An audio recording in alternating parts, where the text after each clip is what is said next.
Hello students, welcome to chapter 2, and today we are going to talk about the early dynastic period, which is that time of very early Egyptian history that we started getting into yesterday, and looking at the origins of what will become known as dynastic Egyptian history and the period that everybody knows about with all of the pharaohs. And what you're looking at in this slide is actually a drawing on the side of a cliff wall in the Sahara Desert. And so this is one of the things that tells us that the ancient Egyptians started out in a different part of northern Africa and moved into modern day Egypt. And so that also tells us that human beings have inhabited that region for a very long time. And at some point, based on what we have found thus far, around 5000 BC, they began to grow crops and keep domesticated animals and live in small permanent settlements. And then over time, those settlements started to increase in size. Some were larger than others, and then the ones that became larger started to control the surrounding areas up and down the river. The other thing that's happening is that climate change is going on, and more of them are moving closer and closer to the Nile. But we know that there were lots of well-watered areas through the Sahara by looking at images like this. This is a ship. It has what appear to be stick figure people on it, and also has what looks like a horned goddess image, kind of a horned goddess image, and I'll be talking about that a little bit later in this slideshow.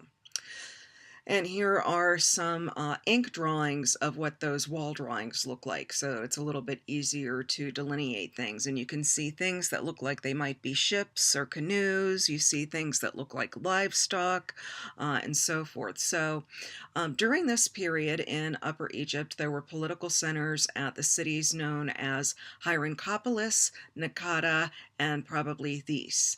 And the cemeteries that serve those towns show that social stratification was well developed. In other words, there was a hierarchy of, who was wealthy, who was important, who was probably leading things. So, for example, at Hierakonpolis, they found a number of tombs that stood out from others because of the types of wealth that they found in them, the funerary equipment, and also the quality of their construction. And one of them even had decorated walls. So that's, of course, something we'll see in later tombs. And so these were probably built for a pre-dynastic ruler of that region. And although these cities and their subject regions were separate political identities, today, archaeologists and Egyptologists refer to them as Naqada II and Naqada III after the Naqada site at the city of Naqada where they first found them. And they distinguish them from earlier cultures because they have this greater social stratification, and also the things they were producing were increasingly sophisticated, such as the pottery that you can see in this slide. We know that when human beings start to settle down generally in ancient history and they start raising crops, they start to need things to put the stuff that they pick from the crops in them to keep things fresh and to store water and seeds and grains and things like that. So the continuity shows, though, that by the manufacture of stone mace heads that were attached to handles, they were used as weapons. That's one of this is a weird slide, so I'm just going to talk about maces and also stone pallets. And so the maces are, well, they're what they use to hit people. It's basically a club with a big ball on one end, and the slide on the left shows you a decorated mace head. Parts of it are white because over the centuries it's fallen apart, but that was very common that they would find in the graves of leaders. And when we get to the Narmer pallet, which is a little bit later on, the pharaoh on that pallet is holding a mace. So just kind of keep that in the back of your your mind. And then on the right is a fragment from a palette that would have been used to grind green and black eye pigments to make the eye paint that the Egyptians are so famous for wearing. And those two were decorated. In the one that's on the right, you can see what looked like maybe prisoners of war being, marched off somewhere. And so decorated pottery is painted in red, red line on a buff or beige kind of background.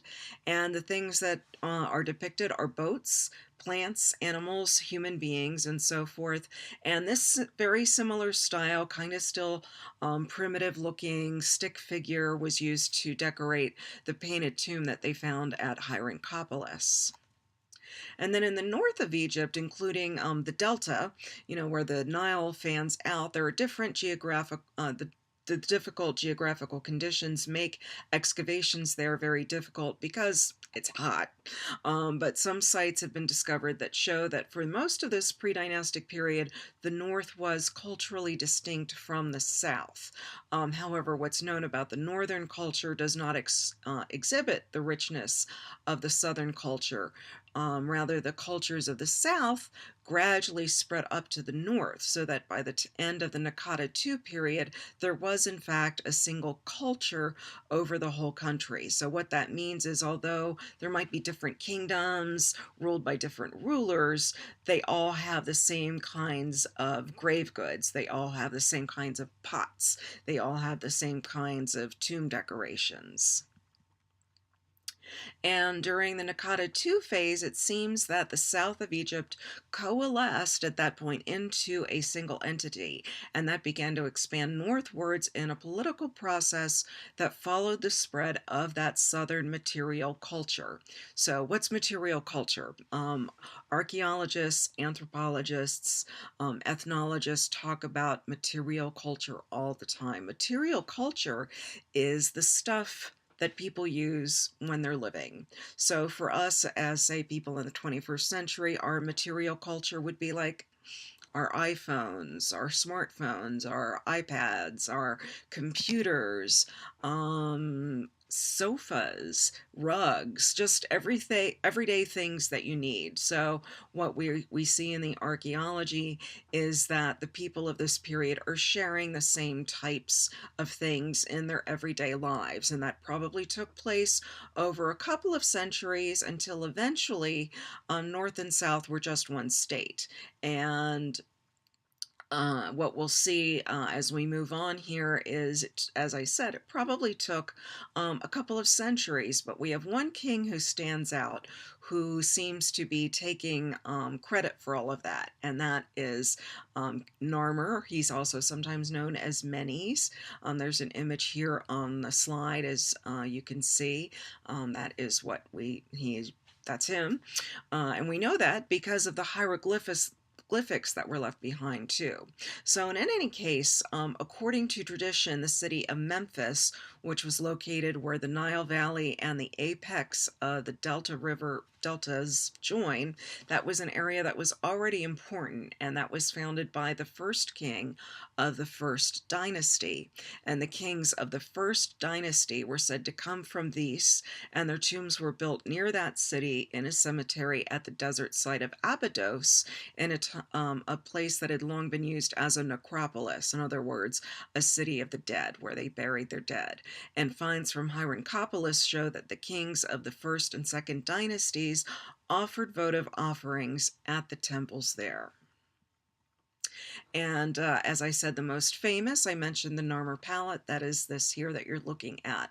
What's interesting, so all of those palettes were made for grinding eye paint, but this one is a ceremonial object. This was probably carried in royal processions and things like that. And it tells the story. As I said, Narmer claims the credit for uniting all of Egypt into one. And here we have the very first name also in recorded history. If you look at the top of the palette there in between the two cow heads is the hieroglyphs for Nar and myrrh, get combining, making Narmer.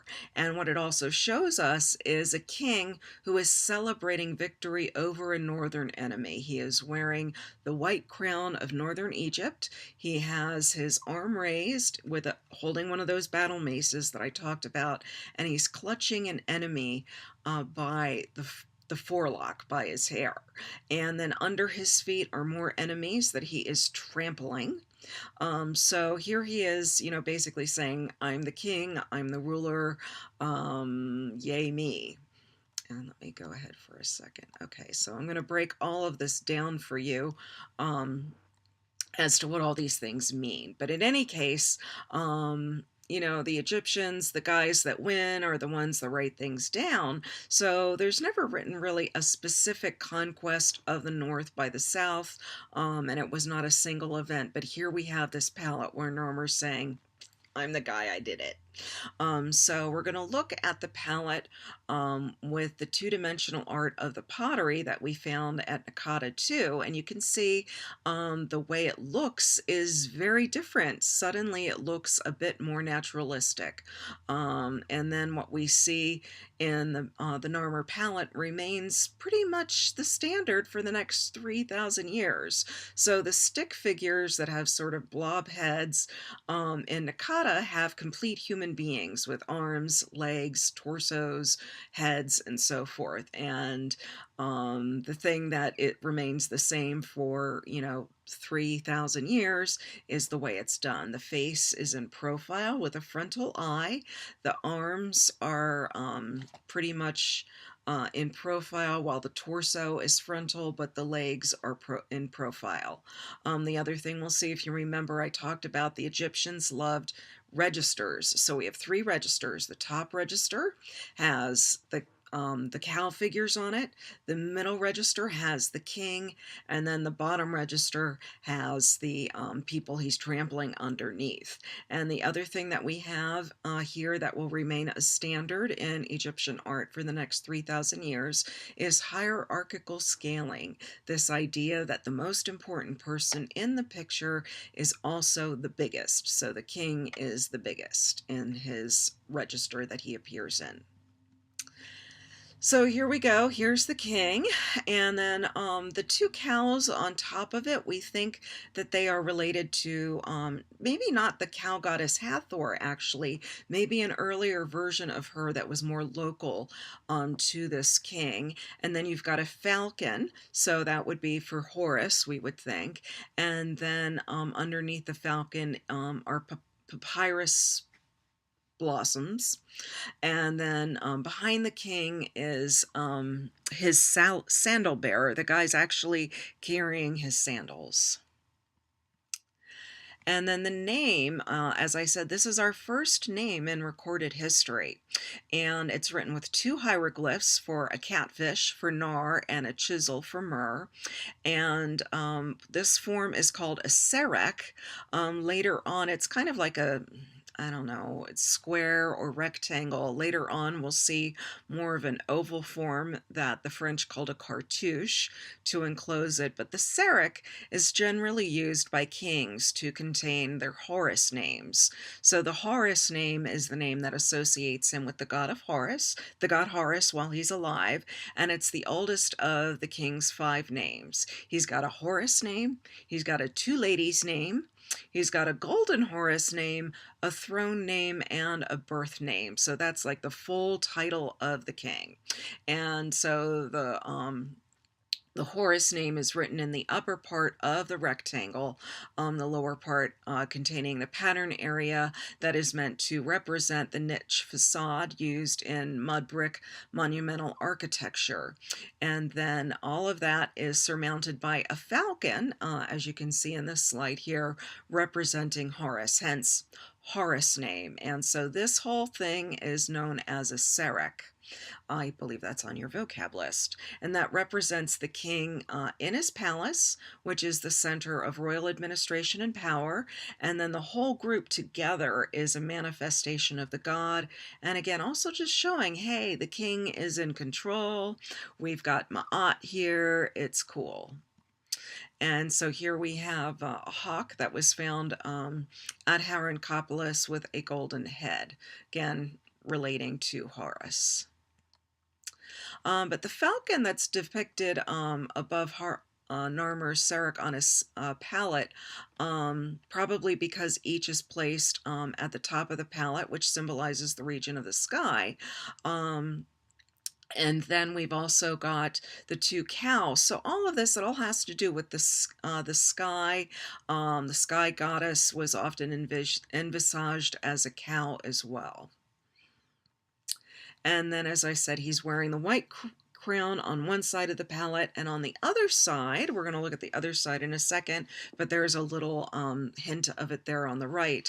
He's wearing the red crown. And as I said, these were both associated with Upper and Lower Egypt.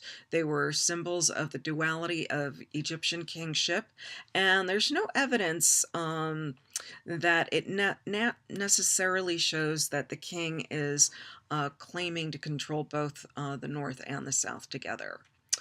So it seems somewhat different from earlier pre-dynastic representations, but a lot of the elements that we find on it are really not new. What is new on the Narmer palette is the way that they're bringing all of these elements together. They're basically saying now both sides, both parts of Egypt are united together under one king in one kingdom.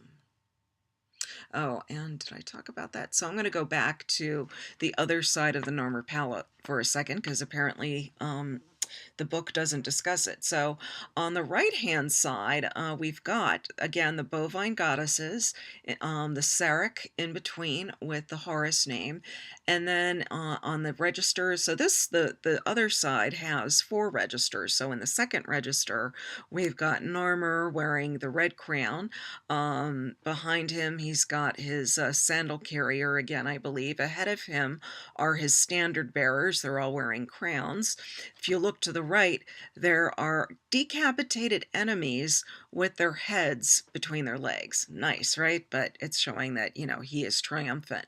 And then even though it's a completely symbolic work, it's not meant to be used as a palette, there's still a space in the third register for the eyeshadow to be mixed in, or eye paint to be mixed in, and it's got 2 lion-like creatures, lioness-like creatures entwining their necks, and the lion is often associated with the king, as is in the 4th register the boar, or the bull. There's a bull that is goring a man, and so that's also supposed to show the strength and the vigorousness of the pharaoh.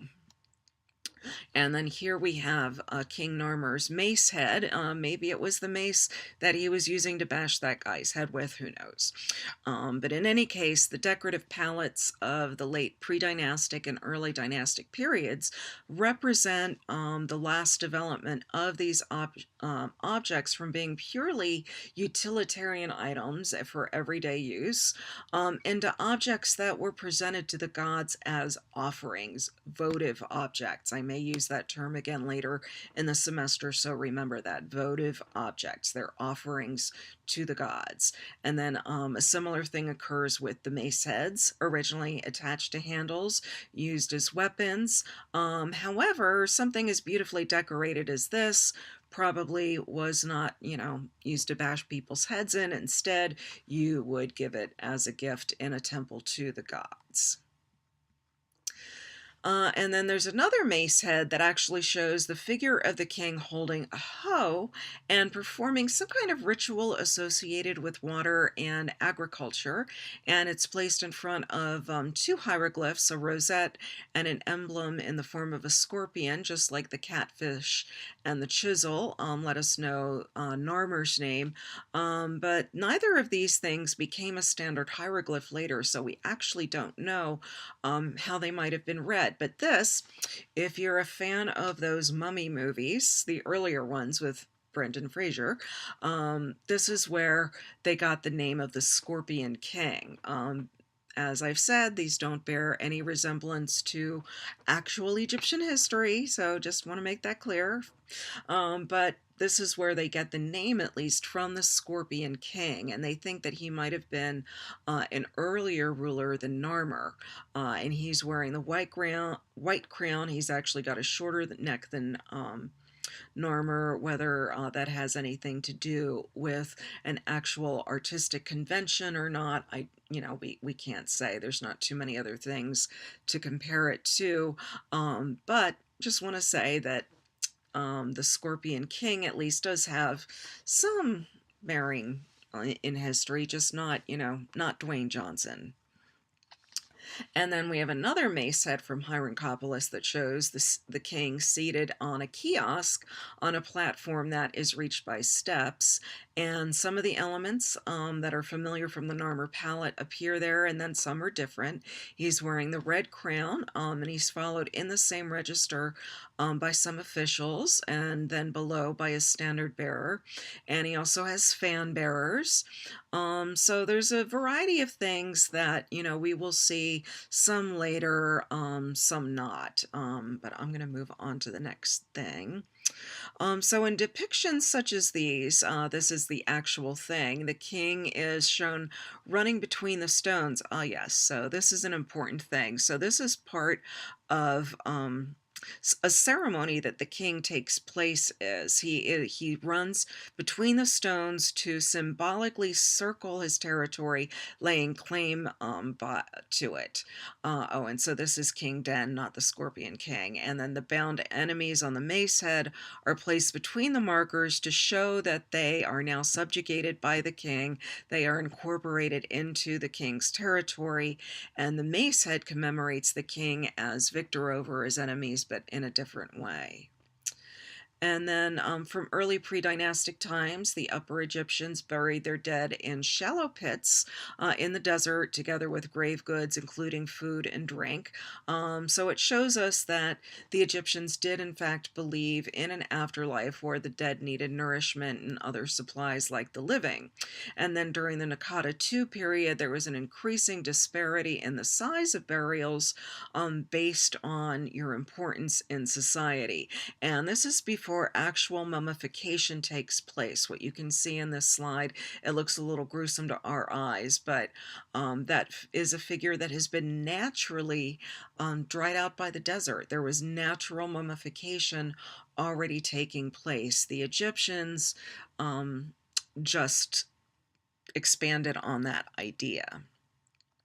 So by the late pre-dynastic period, some tombs were certainly the burial places of local rulers, like the painted tomb that was found at Hierakonpolis. At Abydos, an area that was known as Cemetery U was already in use during Naqada I and Naqada II, and it contains much more elaborate brick tombs from the end of the pre-dynastic period. And they even have very simplistic inscriptions on ivory tags to identify the items that they were attached to, and versions of the word Serek, although the earlier examples don't yet have a king's name attached to them. And then over time, the early pre-dynastic royal tombs became larger and more elaborate, and something known as a stele. A stele is basically a stone slab used as a memorial marker of some kind. So 2 stone stelae carved in relief with the king's Horus name were erected on the east side of the tombs to identify both the owner and the place where the offerings were to be made. And then a particularly well-preserved example of a stela belongs to King Waj, which you're looking at here. It was made of limestone. It's about 5 feet tall, which allows for it to be set in the ground. And then at the top, the visible portion shows the name of the king, which is written with a hieroglyph of a snake enclosed in a serek, and then the Horus falcon is on top of that. And the details of that niched facade of the royal palace you can also see there. So at this point, the royal palaces, and actually throughout Egyptian history, the royal palaces are made out of mud brick. They don't last. But the tombs, those are what were made to last. And then, in addition to the actual tomb, there's a second element, a large enclosure containing buildings situated near the edge of the desert, just beyond the early dynastic town of Abydos. And this best preserved example is that of the last king of the second dynasty, let's see if I can say his name, Kasekemhui, and that's surrounded by a massive inner and outer mud brick wall and a niched facade on the outside. And so this is an example of royal display. And they were probably complemented by the palaces of the living king, but these were not made to last. Today, we only have the arrangements for the dead king, and these demonstrate that the king now has come to occupy a central position in society, that also he was so important that resources and effort had to be put forward in order to produce these elaborate funerary complexes. And as we move into latter parts of the Old Kingdom, that sort of has its pinnacle with the creation of the Great Pyramids of Giza, but we're a bit away from that yet. So the Serach that had the king's name on it was found used on a variety of objects, and was also a statement of royal ideology, that the king embodies the essence of the god Horus, and any change in royal ideology would have meant changing that image, and we actually find that happening with Perebsen. He was the next to last king of the second dynasty, and he enclosed his name in a serach, but instead of using the Horus falcon on the top, very interesting, he's got the animal, which we're not sure what that animal is, of the god Set. Which can be seen on the stela that marked his tomb, which it's kind of hard to see in this slide. So what's interesting about that, the king is associating himself with Set rather than Horus, and as we get deeper into Egyptian mythology, I think in the next slideshow I narrate, I'll talk about that myth, but basically Horus and Set were at war with each other. So it's kind of interesting to see this king is associating himself with Set, not Horus. And so, as it says here in this slide, he's an ambivalent figure. And I also said we don't really know what kind of animal he is. People that look at images of Set today say that he kind of looks like Gonzo from the Muppets. I don't know. But one of the reasons that he is troubling for people is he was the murderer of Osiris, and so he often has to do with chaos. Horus's order, Set, is chaos. And later on, much later, when Westerners are excavating these tombs, the British and the French, they come to associate Set with evil. But in fact, so for people who are looking at these tombs and thinking Set is evil, they're like, well, why is the king saying he's evil? But the fact is, gods could do both good and evil. And they didn't see, the ancient Egyptians didn't quite see things in quite the same way that we did. So it's a bit more, it's complicated, as they say. So what also might have to do with why this king was associated himself with Set is where he was from. So throughout its history, Hierakonpolis was the center of a cult of Horus, and then in other sites, the ancient site of Nakata was associated with Set. So maybe that's why. But in any case, it's kind of interesting to see that. And more often than not, it's Horus who holds sway, not Set. But so it's interesting. This king is saying, I guess he's like doing a shout out to, his peeps from his neighborhood.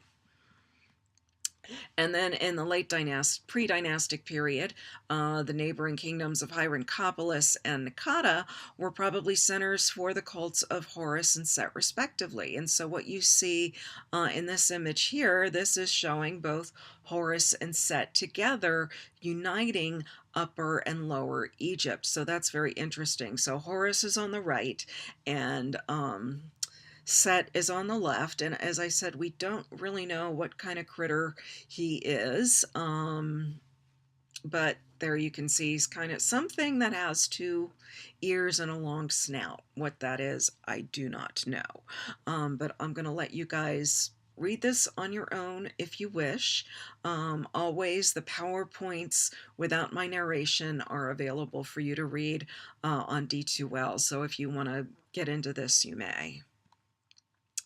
Yeah, let's see, is there anything important here that you need to know? Blah, blah, blah. I don't want to bore you all to death, so I'm going to let you read this part on your own. This is more discussion, sorry, not disgusting, more discussion of Cossack hem and his statuary and so forth.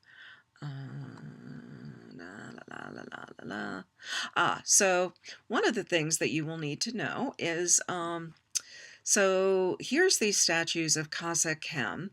One is of limestone, one is of schist. I think this is the limestone one. And these are among the earliest surviving examples of royal stone statuary. So we have a lot of three-dimensional male and female figures, both in a variety of materials. But here we start seeing figures of the king wearing the white crown. This one dates to the first dynasty. This was found at Abydos. We don't know what the original context was, but then we also see the king wearing a special robe, a wraparound calf-length robe that is associated with the Sed festival, and this becomes important later. During the lifetime of the king, it's a ceremony where there's rituals that are enacted for the, not the annual renewal, but every so many years it's held to renew the king. And so what we'll start to see in the graves, the king is able to perform this in perpetuity.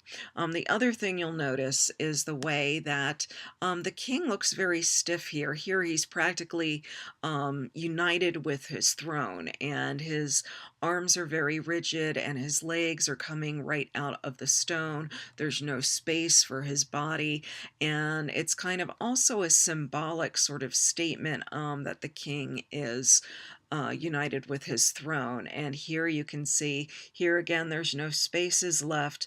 The king is not united with his throne, but he's frontal, as it said there, and he's very, very solid. And again, as I said, there's no space. This is just another view here. Also around the base decorations, there are enemies falling in all directions, again showing that the king is in control of everything.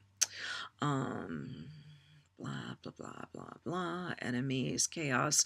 Okay, so this is basically showing you that the king is dominating. He has overcome the chaos of foreigners, and throughout Egyptian history from this point on, the king defeating or stepping on his enemies, sometimes literally stepping on his enemies, shows that he has dominated the forces of chaos. He brings order, he brings ma'at to none. He brings order to chaos.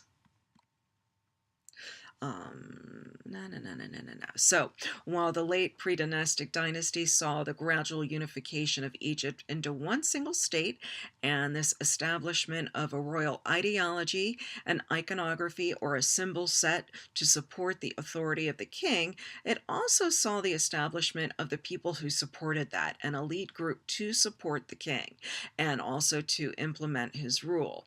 And our knowledge about this comes from the tombs that they left behind that were usually along with the king. The majority of the population at this point continued to be buried in those shallow pit graves like we saw earlier in the local desert cemeteries. But the complex burial customs for the elite set them apart from the rest of the population. And this idea that you need to provide a dwelling place for the bodies of the dead, along with food and drink and other things, is something that we see in these increasingly elaborate burials of the people who had the resources to build and equip their tombs. So, like the royal tombs, early dynastic elite tombs consisted of an excavated substructure that was topped by a mud mud brick superstructure. And the burial chamber was in the superstructure, surrounded by rooms in which most of the funerary equipment would be placed. And then the superstructure formed a large rectangle that was divided inside into another set of storerooms. So this begins to start laying the groundwork for later tombs. And then the exterior of this basically looked kind of like a palace facade, and that palace facade would then be painted and plastered to look like brightly colored palaces and elite homes. And then there'd be a low enclosure wall to surround the entire thing. And then by the Second Dynasty, changes occurred in the superstructure of elite burials. So instead of having a series of storerooms underneath, instead, you would have a solid core of mud brick or rubble encased in mud brick. And these actually began to look like benches. These are called the mastaba tombs. I think this probably comes up in a later slide, but I'm rushing ahead a little bit. And then the white painted mud brick walls were no longer niched, except for two niches on the east side, one at the north, and then a larger one at the southern end to show entrances that the deceased would pass through, and the places where the living would make offerings. And the major site was the south one. And sometimes this might be expanded into an offering room for the living to go into, either going back into the superstructure or extending outside of it. So here we have an example. I talked about how you're going to see tons and tons of offering tables. So this is one of those. And by offering tables, so sometimes it's actually a literal table. Right here, it's more figurative in that there's like a table like you would put in your document, or a spreadsheet showing all the different offerings that could be made. And so you have an image of the deceased on the left side, and then loaves of bread and a variety of other things. The other hieroglyphs identify who the deceased person is. And as I mentioned, that this is the idea that if your relatives fail to come to your tomb for whatever reason, these things will serve you in the afterlife. They will become real, and you will, have your food and drink in perpetuity. Oh, and that's the end of that. Wow. Okay, that ended a lot more quickly. Let me just make sure. Okay, so that is the end of chapter 2, and the next slide show that I'm going to narrate will be all about the Egyptian religion, and I'll tell you some of the stories that are important to know. I'll also talk about the parts of the soul that were important to the Egyptians.